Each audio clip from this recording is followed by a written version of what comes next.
The Kabbalah Connection, Scientific Spirituality. The Tree of Life and Modern Science.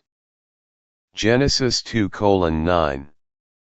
Often described by the ancients, philosophers and sages as Adam Kadmon, the tree of life with its roots, stem, branches and leaves in symbolic form is actually an encyclopedic description of life generally and its principles once reserved for a special priestly group or rabbis of Israel. We have quoted from the Christian Bible to signify our authority for mentioning it here because of its relevance to the study of creation and the need to have knowledge of it in cementing our close relationship with the Almighty Creator. We can only summarize or write in brief what we believe will help you understand our intentions to help you offer efficacious prayers. The Tree of Life is actually an aspect of a whole literature which covers many volumes.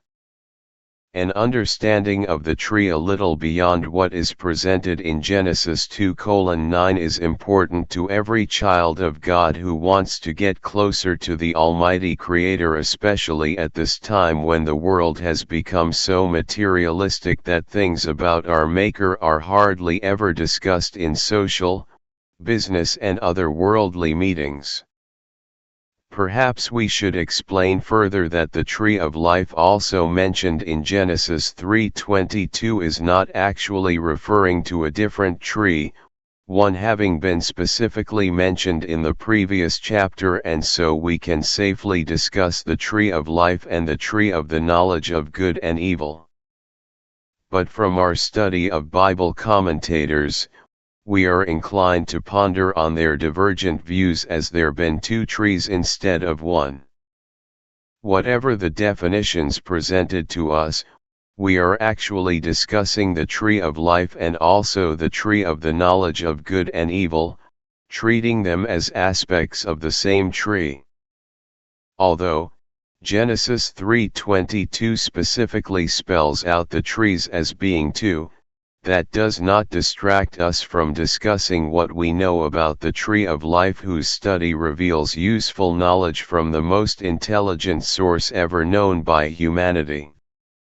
Whatever the case may be, the Bible had been very clear about the ability of the soul of every human to live with the Almighty Creator forever, because the spirit of man or the soul is linked to God forever. John 3:16. As earlier indicated, the name Tree of Life suggests clearly that is a tree that describes life generally, that is both present and future existence of humanity. What makes us most excited about the Tree of Life is the way it provides a clue to the understanding of the Holy Trinity, which many, if not most so-called men and women of God cannot explain satisfactorily, since they do not understand it because of the missing gaps in the knowledge possessed by them. Some even deny the existence of the Holy Trinity completely simply because it is not mentioned in the Bible, using surface explanations of the Bible to support their somehow erroneous views. The Tree of Life is a symbolic representation of the creative forces from an illimitable source, without beginning and end.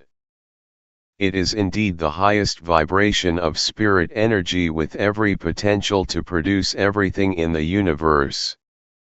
It is often described as pulsating spirit acting like boiling water. This pulsating spirit at the highest level of existence is androgynous, that is, both male and female in potentiality.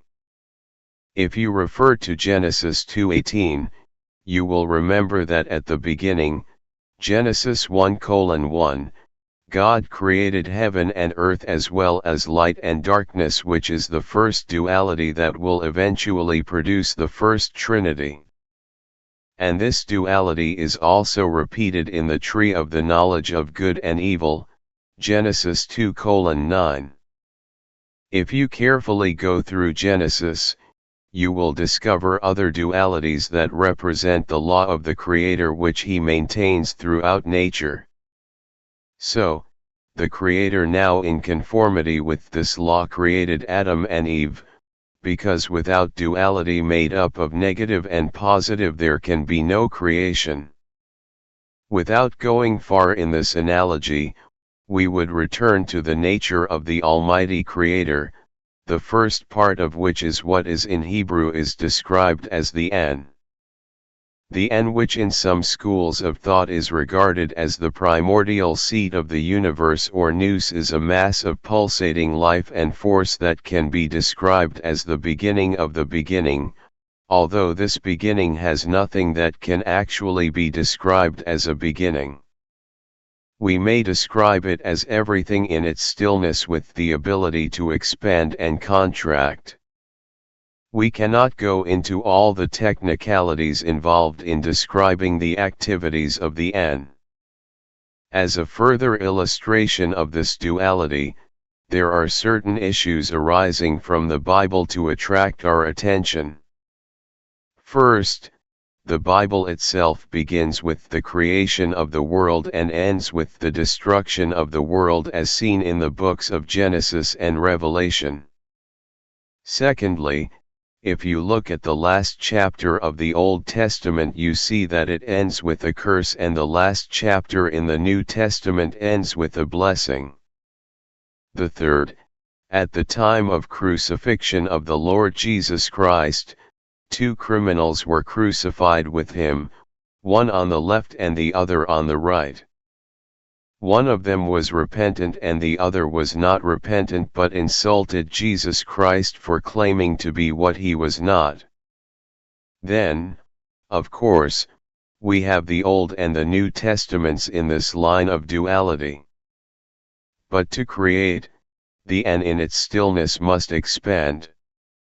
This expansion provides the positive while contraction provides the other part that helps the third part to give us the first Trinity, all within the spiritual realm. So, we call the N the negative existence and then it expands to Insaf, which is called limitless, to give us now what we call Insaf, or which gives us what we call the limitless light. We may call this an unlimited potential of light at the highest level of existence. The activities of Insaf take us to another point of a beginning in the world, Kether. Kether means crown, and this crown is the crown of the Most High Creator. Remember, Kether is a combination of 3 entities to give us a unit. For this unit to create, it has to expand and contract. The expansion is described as chakma, meaning wisdom. And the contraction is called bina, meaning understanding. Chakma is positive and bina is negative.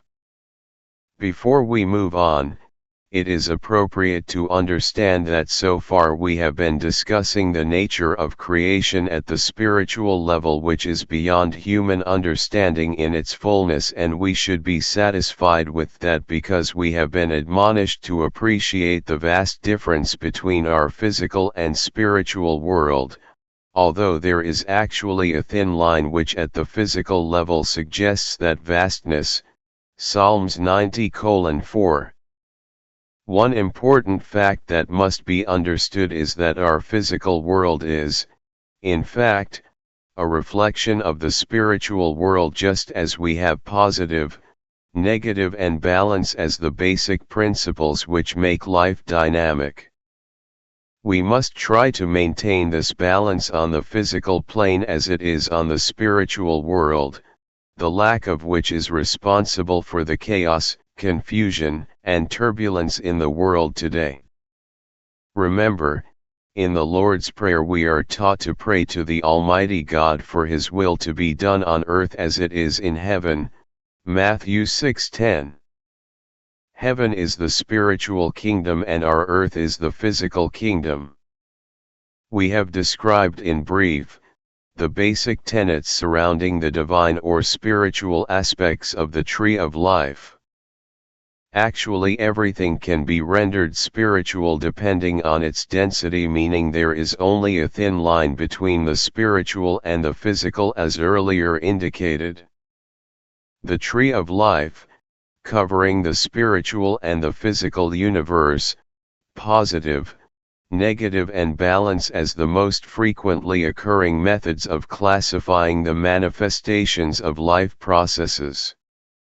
The movement or flashing of manifested light commences from Kether through Chakma to Bina, from crown through wisdom to understanding in a triangular form. From Bina the flash moves to Gitula on the positive to Gabara on the negative side and then to Tifereth, which though forming a triangle to balance the forces of Chakma and Bina at the physical level of consciousness. If you examine the emanations, called Shephirah, from Kether to Tifereth, you have 6 in number ending with Tifereth, the Sun, who is the center of the solar system, as you can see if you examine the glyph closely. A study of geography and astronomy will confirm the position of the Sun in our solar system and how life on Earth is affected by the Sun and other planets like the Moon and Mars. The English name for Tifereth is beauty. You know how beauty attracts, but the Sun does more than that to our Earth planet. In fact, each Shephirah is attached to a planet, but here we shall concern ourselves with only the major ones that will help us understand enough of the operations of divine power in our lives, as especially in connection with prayers.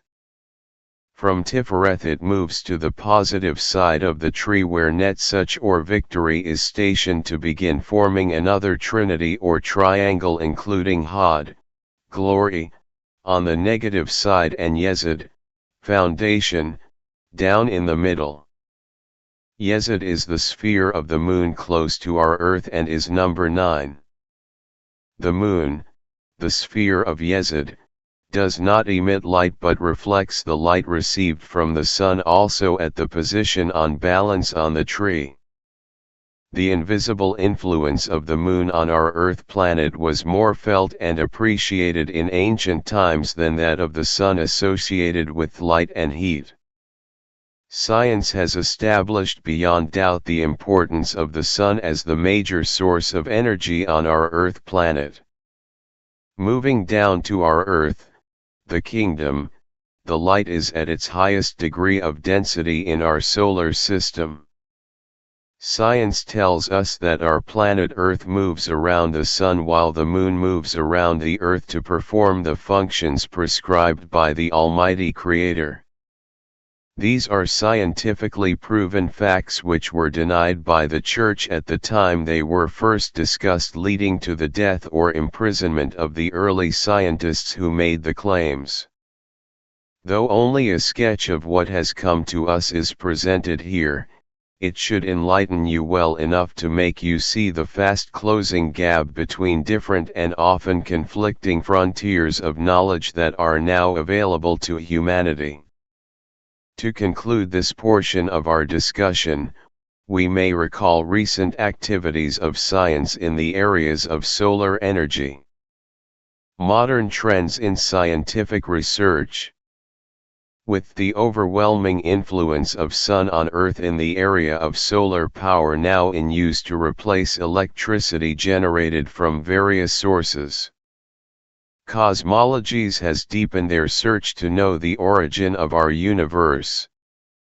This search has brought to light the beginning of our solar system and how it developed from a small hot size not bigger than a football, expanding exponentially to give us our universe and other universes. What is of greater interest is that these expansions also involve contraction like a heartbeat or like the inflation of the balloon. Details are found in the story of the Big Bang, which has received the attention of scientists all over the world. You can check the various versions of the Big Bang theory to get the detail. What is of special interest to us is the discovery that lends support to the speculation to astrologists that planet and stars do exert so influence over everything on our Earth, including human, animal, and plant life. From the preceding, it is obvious that what the prophets and the sages of the past postulated have a grain of truth to make us show more interest in them for the use of information to improve our lives. What we are doing here is to stimulate your interest and motivate you to new frontiers of knowledge that were once regarded as mere speculations not valuable enough to attract the interest of men and women of God. Apart from that, we should understand from this fact the need for science and religion to work together for the peace and progress of humanity.